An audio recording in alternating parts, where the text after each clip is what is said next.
Hello सांग मैंने तो चलते आज डेरी न करी सीधा सड़क प्रश्नोत्तर राउंड को जीवा। तो आज प्रथम प्रश्नटी अच्छी कहले देखिए सांग मैंने केउं पक्षी उड़ीबा समय भी मध्य खाई पारे। एमिति केउं पक्षी अच्छी जे उड़ीबा समय रे मध्य खाई पारे। तो ऑप्शन ए छेली, ऑप्शन बी गाई, ऑप्शन सी सागुणा, ऑप्शन डी स्विफ्ट। तो यार सठिक उत्तरटी हूँ ऑप्शन डी स्विफ्ट। तो स्विफ्ट एमिति एक पक्षी जी उड़ीबा समय भी मध्य खाई पारे।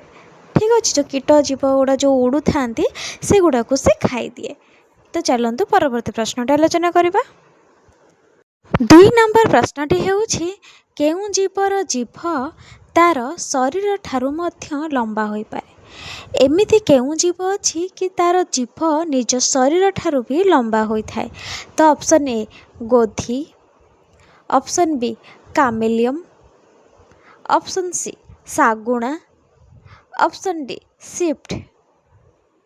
तार सठिक उत्तरटी हूँ ऑप्शन बी कामेलियम। तो कामेलियम एमिति एक माने जीव जार कि शरीर ठारू मध्य जीभटी लंबा होता है। बुझीगला। चलतु परवर्ती प्रश्न आलोचना करवा।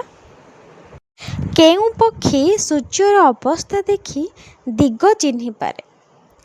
केउं पक्षी सूर्यर अवस्था देखि दिग चिन्हि पारे। तो ऑप्शन ए पारा, ऑप्शन बी मयूर, ऑप्शन सी हंस, ऑप्शन डी चिल। तार सठिक उत्तरटी हूँ ऑप्शन ए पारा। तो पारा एमिति एक पक्षी जी कि सूर्यंकर अवस्था देखि मध्य सी दिग चिन्हि पारे। बुझीगला। चलतु परवर्ती प्रश्नटी आलोचना करवा। 4 नंबर प्रश्नटी हूँ केउं जीवर दांत लुह ठारू मध्य शक्तिशाली। केउं जीवर दांत ता लुहा ठारू मध्य शक्तिशाली। ऑप्शन ए पारा, option B limpet, option C हंस, ऑप्शन डी चिल। तार सठिक उत्तरटी हूँ ऑप्शन बी लिम्पेट। तो लिम्पेट्र दांत लुहा ठारू मध्य शक्तिशाली अटे।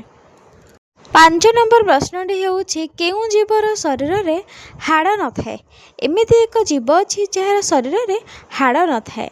तो option A jellyfish, option B limpet, option C हंस, ऑप्शन डी चिल। तो यार सठिक उत्तरटी हूँ ऑप्शन ए जेलीफिश। तो जेलीफिश शरीर में गोटे भी हाड़ न थाए।